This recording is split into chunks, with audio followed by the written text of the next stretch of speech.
Imagine akong ganahan sa Bergman ba kay kung gusto ka mo sirit. Oh, pareha sa ani. Grabe. Mura dito reason nga no traffic. Singit na punta. Overall guys, ganahan kay ko sa motor no. Kung gikan ka og mga naked bikes, mabaguhan jud mo pag mo gamit mo og mga scooter no. Sa pagkabalo na ko, ang Bergman ang pinaka wide na 125.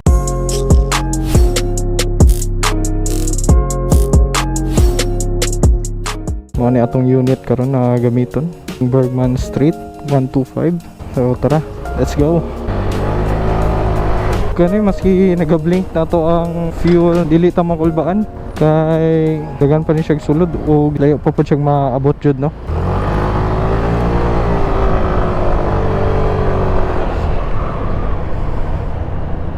So karon testingan na to siya sa city riding, test na to siya sa traffic kung okay lang ba siya. Asa ba ta mga kitag gas station dere? Oops. Kanilang day guys, ako na bantayan sa iya kay grabe niya ka sensitive pag abot sa mga lubak.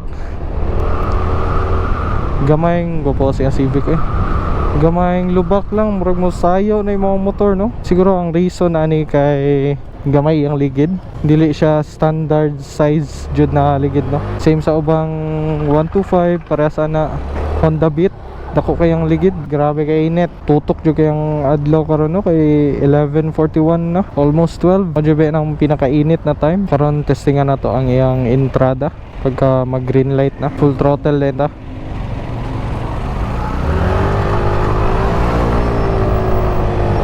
Tawa to guys, 50 dayon, paspasa din no, 60, kusog-kusog po di ang entrada, 70 dayon to oh. Pero na testingan ako ni siya mga kuan lang. Akong top speed ani is dili 100, wala ka abot og 100, mga 88 lang ata to.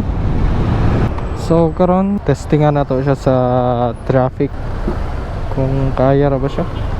Oops. Paga siguro ta sa Petron karon. Murag unleaded lang po siguro ni. Di pa ni bahaonon diri. Madlock jud ko no, basta ka ng mga gas station na bahaonon kay basig na ay masagol na tubig ba. Mas dako na yun ang damage sa imong unit. Mutag manok, uy bantog ra. Tapad ra ang Jollibee.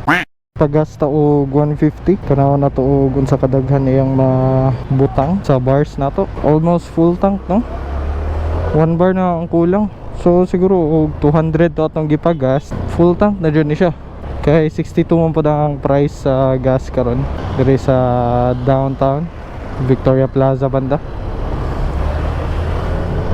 Pero sa tinuod lang di na jud ko nagatanaw sa gas price kay kita ray masakitan. Kailangan man jud gyapon nato magpagas, so kada na lang dawat-dawat na jud ta.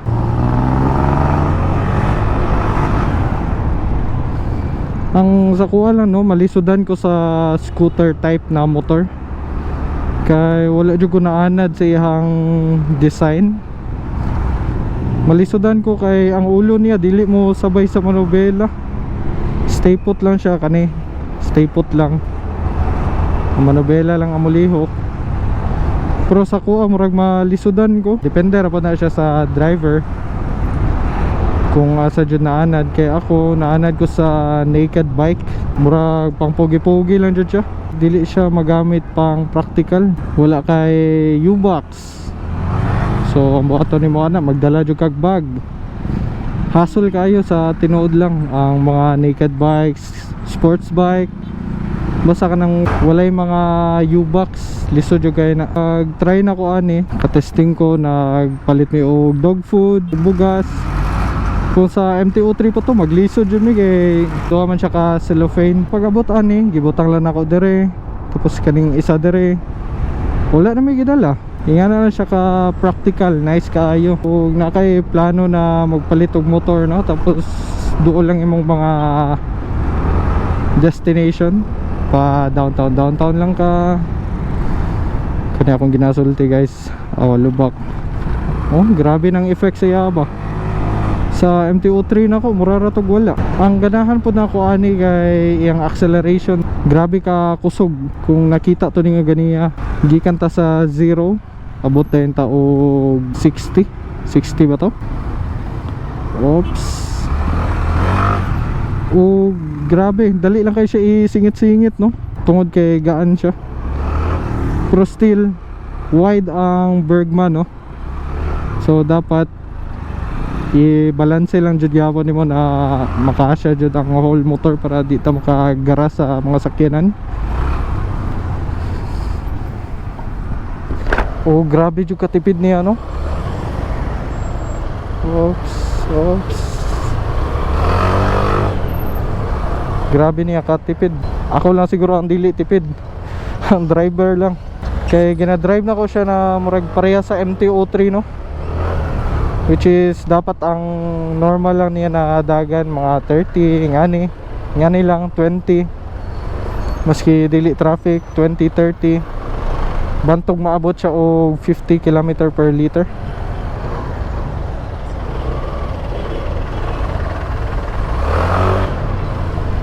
Oops.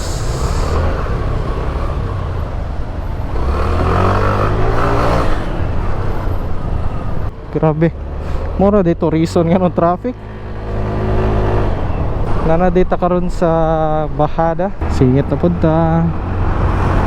Imagine akong ganahan sa Bergman ba kay kung gusto ka mo sirit. Oh, pareha sa ani. Nagyapon siya ikahatag jud. Pero pagka mga lampas 60 na wala na siya power kay na mahatag. Kaya nga niya, oh, hinay na lang siya. Kung overtake mo, i-sure lang dyan ninyo na kaya pa sa inyong motor. Kaya basig pag overtake niyo, maabta na inaon mo sa kasugat. Kanya awa, medyo kusog siya. Pero sa ingani na dagan ako guys, murag mupantay ra gyapon siguro ko weekly sa ako ang MT-03, which is 500 ko weekly sa MT-03, no? Ug kani siya tipid dapat siya. Pero tungod kay aggressive ko mag-drive, so bantog gasto gyapon siya, no? Overall guys, ganahan kay ko sa motor, no? Kung gikan ka og mga naked bikes, mga sports bike nang walay U-box, mabaguhan jud mo pag mo gamit mo og mga scooter, no? Singit sa ta kay grabe kay init. Diri sa ta kay mo left lang gyapon ta. Pwede ta maigo diri sa gilid. Mo to guys, ako maingon sa inyo kung gusto mo makuha og motor, okay po ning Bergman. Kay sa pagkabalo na ko, ang Bergman ang pinakadako na body, pinaka wide na 125. Kaya ang uban na mga 125 para sa ani 125 man siguro ni click 125. Kana siya medyo compact siya tanan, no? Kumpara sa Bergman na dako siya. Yang U-box dako pod kaso dili lang ni makasya, no? Tungod siguro sa yang visor na patataas. So far og city ride okay kay siya. Tipid, gaan, dali ra kay siya i-maneuver. So okay kay siya, no? Makalusot-lusot pa ka sa traffic. Tapos tipid kung hinay mong dagan. Og siguro dire na ako i-end ang akong vlog guys, no? Salamat kayo sa inyong pagtanaw.